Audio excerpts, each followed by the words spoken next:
I've had the same dream for 26 years. The same little girl. The same house fire.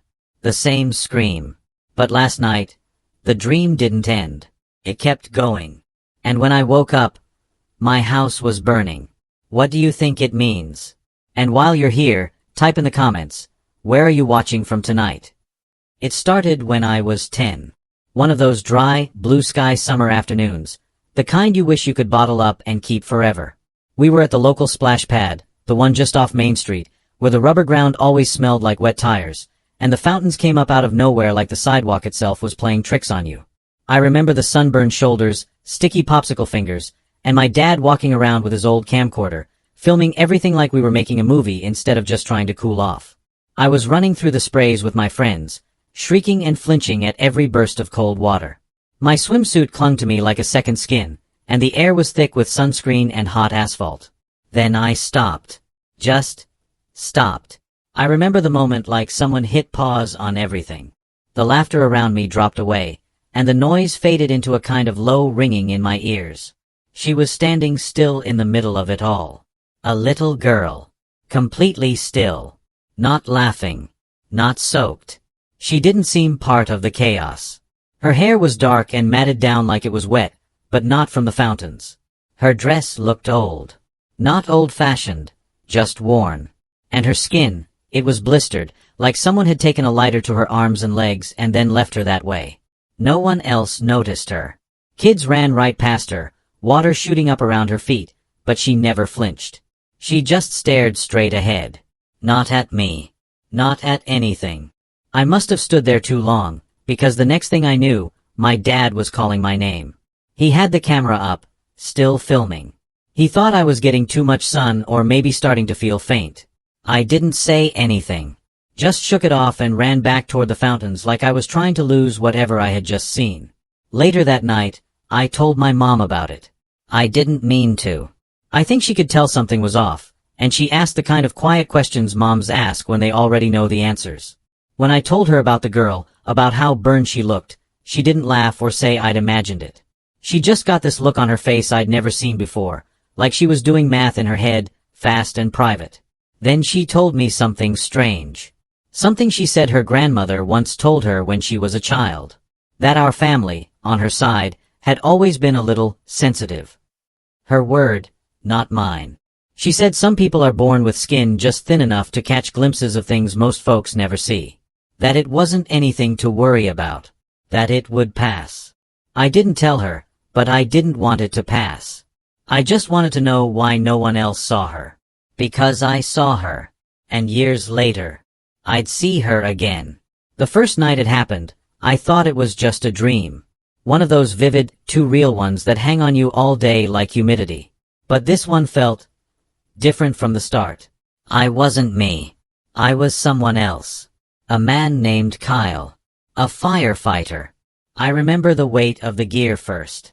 Heavy, like my bones were wrapped in wet towels and bricks. My shoulders ached from it. I could feel sweat dripping down my back inside the suit. The oxygen mask pressed against my face like a second skull. I didn't question who I was or what I was doing. I just was. And I knew I had a job to do. The radio on my shoulder crackled with static, then a voice. 322 James Street. Child trapped. Second floor. My boots thudded hard on the steps as I pushed into the building. The smoke hit me like a wall. Thick. Bitter. It clawed its way into the mask. I knew the layout. Somehow, I knew every inch of that house. The hall. The room at the end. The girl. She was hiding in the closet. Curled up, arms over her head, but she wasn't crying. Just sitting there, breathing fast and shallow like a little animal. I scooped her up. She looked straight at me, eyes wide, no burns, no blood. Just scared. She clutched my collar like she knew me. And for a second, I felt this recognition. Not from me. From her. We made it to the hallway before the floor gave a deep groan. It sounded like the house was exhaling. Then the ceiling caved in. Flames. Everywhere. Like they'd been waiting for us. I tried to shield her. I remember the heat punching through the gear. My arms wouldn't move. My legs gave out. She screamed once. And then everything went white. I woke up screaming. But here's the thing. The dream didn't end there. It didn't stop. Night after night, 4 years, the same dream replayed. Same building. Same smoke. Same unbearable heat. And always her. The girl. In the closet. Eyes wide. Silent. The way she'd cling to me like she knew what was coming. I'd carry her through the burning hallway. I'd get as far as the stairwell. And then the ceiling would give out. Every single time, we died together. I tried everything to stop it. Changed my routines. Moved bedrooms. Slept on the floor. Slept on the couch. Didn't matter. The moment I closed my eyes, I was back in that suit. Back in Kyle's body. I don't know when it turned into an obsession, but I remember how it started. I began reading about house fires. Real ones. Accidents. Arsons. I'd look up floor plans of old homes, especially ones built in the 60s. I'd stay up late tracing escape routes on graph paper like I could somehow rewrite the ending. I memorized smoke temperatures, flashover points, pressure thresholds. I started dreaming of it while I was awake. I drank so much caffeine just to keep from sleeping, I ended up in the ER with chest pains. The doctor told me to rest. I wanted to laugh in his face. I saw therapists. Plural. Some wanted to talk about trauma. Others blamed video games. One asked if I'd lost a child. I hadn't. But it started to feel like I had. I talked to a priest. I wasn't even religious. He blessed the house anyway. It didn't help. I even tracked down a psychic. She smelled like dust and sage.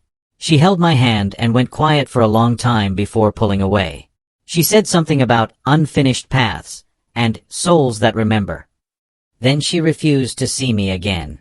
Only my mother believed me. She didn't need convincing. She said it ran in the blood. That same thing her grandmother told her when she was a kid. Some people carry the past with them, even when it's not theirs. I used to think I was dreaming as Kyle. Now I wasn't so sure. I started thinking in his voice.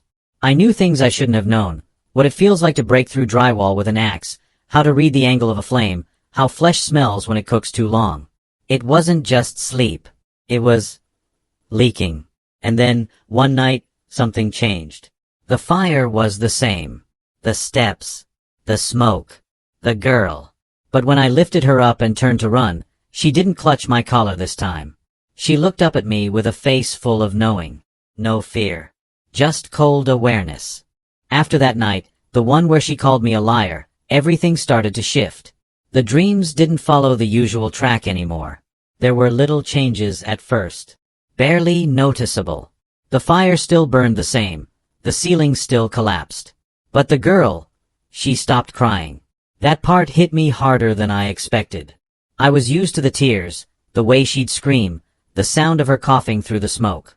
It hurt every time. But when she stopped, it was worse.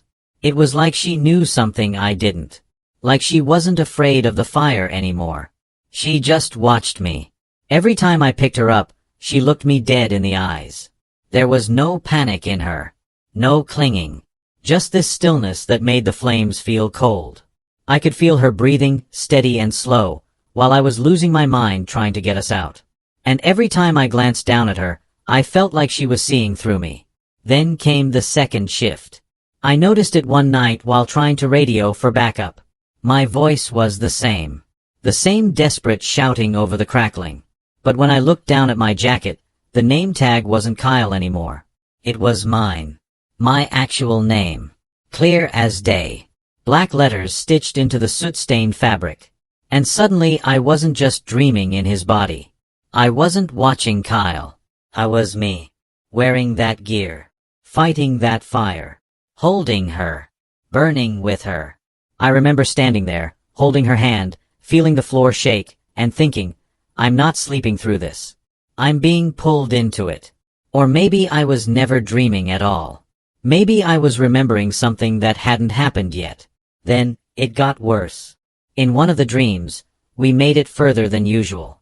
I don't even know how. The ceiling held. The staircase didn't cave. I could see the door ahead, glowing from the outside light. And she was still quiet, but her eyes, they were locked on the door like she'd been waiting for it. We got to the front of the house. I reached for the handle, but she got there first. She turned it slowly, didn't even flinch at the heat of the metal. And when she opened the door, I saw it. Not the front yard. Not a street. Not the fire truck. Or neighbors. Or sirens. It was my bedroom. My actual bedroom. Same posters. Same unmade bed. Same socks on the floor. Same fan rattling above. She turned to me, still holding my hand. And she smiled. After the door opened to my bedroom, I didn't sleep for 2 nights. I stayed up with the lights on, my back against the wall, jumping at every creak in the floorboards. But eventually, exhaustion won. And that's when it started bleeding into the real world. One morning, I woke up coughing. Deep, dry, smoke-heavy coughing that left a sharp sting in my chest. My room smelled like burnt wood. I don't mean a faint trace. I mean it hit me like I'd spent the night next to a campfire. I threw back the covers, and my sheets were damp with sweat and coated in this thin, gray layer of ash. I rubbed my pillow, and it smeared like charcoal on my fingers. I didn't even own a fireplace. I washed everything 3 times. Opened every window. Blamed it on my imagination. Maybe I sleepwalked. Maybe it was dust. Maybe I just needed air. But then it got worse. A few days later, I stepped outside to clear my head. The air felt heavy, like rain was coming, even though the sky was clear. I looked down the street, and froze. The street sign at the end of the block. The one that had always read, Oak Ridge. It didn't anymore. It said, James St. I just stood there for a minute, like my brain was trying to catch up to what my eyes already knew. I walked toward it. Touched the pole. It was real. New paint. New letters. No sign of vandalism. I asked my neighbor if they'd noticed the change. He just looked at me like I was joking and said, "It's always been James." I walked back home fast. Heart racing. I didn't even realize I was holding my breath until I stepped onto the porch. That's when I saw the number. Painted in white, right across my black mailbox. 322. Big, uneven numbers. Fresh. Still a little tacky to the touch. I didn't paint it. I hadn't touched that box in weeks. I grabbed a cloth and tried scrubbing it off. It wouldn't budge. I used everything. Water, cleaner, even sandpaper. Nothing. The numbers stayed, like they belonged there. I told myself to calm down. Maybe it was a prank. Maybe a neighbor's kid. Maybe I was just tired. Maybe. But then, I heard it. A siren. Faint at first. Distant. It got closer. Louder. Until it was right outside. I opened the front door. And a fire truck was pulling up to my house. I ran outside, half expecting it to be a mistake. A wrong address. Some kind of emergency drill. I was ready to shout at someone, to demand an answer, anything that would make it all feel normal again. But then I saw who stepped off the truck. It was me. Full gear. Helmet. Gloves. Everything. The suit was scorched in places, soot-streaked, just like in the dream. And I was walking straight toward my house with a kind of purpose that didn't allow for confusion. No hesitation. Just a slow, steady march. Like this had already happened and he was just following through. I didn't move. Couldn't speak. And then I saw her. She was standing right there on my porch. That same girl. The one from the splash pad. The one I carried out of the burning house again and again, night after night. But this time she wasn't screaming. She wasn't reaching for help. She was just standing there. Burned. Skin blistered, clothes melted to her frame. Smiling. That smile was wrong. It didn't belong on a face like that. It was too calm. Too aware. Like she knew something I didn't, and had all the time in the world to wait for me to figure it out. I looked back at the house. The windows were glowing orange. Flames flickered behind the glass. Not roaring, not yet, but enough to paint the curtains in movement. Enough to throw dancing shadows across the inside walls. My walls. I started backing up. Or at least I thought I did. But I didn't move. My legs wouldn't lift. My heels dug into the porch like they'd grown roots. I told myself to run, to scream, to wake up, but nothing happened. I just stood there. A prisoner in my own body, stuck in a moment that felt too real to be a dream and too impossible to be anything else. And then she moved. She didn't walk. She stepped forward, slowly, and leaned in. I could feel the heat coming off her skin, smell the smoke in her hair. And this time, she didn't speak in the dream. She whispered it in my ear. You never saved me. Everything went black. No noise. No light. Just the thick kind of emptiness that doesn't feel like rest. It feels like forgetting. Not peaceful. Just gone. Then I opened my eyes. But I wasn't in bed. I didn't feel the sheets. I didn't see the ceiling fan or the alarm clock or the faint glow from the hallway nightlight I always left on, just in case. I was standing. And I was already dressed. Helmet strapped tight. Jacket heavy on my shoulders. Gloves tugged over my fingers. The axe was in my hand. I was gripping it like I'd been holding it for hours. Like it was part of me now. Smoke curled around my face, thick and stinging. It clung to the back of my throat. It rolled across the floor, hugged the walls, crawled toward the ceiling in lazy waves. I turned my head, slowly, and I knew this place. I always knew it. The wallpaper, the photos, the cracked tile under my boots. It was the same house. The one from every dream. Every fire. Every time I died. And I could hear her. Upstairs. That same cry. That same high, breathless voice, breaking between sobs. I didn't say anything. I didn't call out or try the radio or tell myself to wake up. There wasn't a point anymore. I wasn't dreaming. Not this time. This wasn't another night where I'd jolt awake soaked in sweat with my heart punching my ribs. This wasn't some memory stitched together by a tired brain. This was now. I took one step forward. Then another. The floor groaned like it always did. I passed the same scorched pictures, the same broken light fixture. And I thought about all the nights I'd run through this hallway, trying to get to her before it collapsed. All the ways I'd failed. All the times I'd burned. But this felt different. Heavier. Final. Like there was no reset waiting on the other side. I reached the stairs. The crying stopped. Dead silence. Not even the fire made a sound. And suddenly I knew what was coming. I didn't know how. I didn't know why. But it settled in my gut like cold lead. Tonight wasn't a story. It wasn't a loop. Tonight, I wasn't waking up again. Tonight, I think I die for real. I've had the same dream for 26 years. And last night, I stopped waking up. What do you think really happened to her? Was she real, or was I? Let me know in the comments. And if you've ever had a dream that bled into real life, don't ignore it.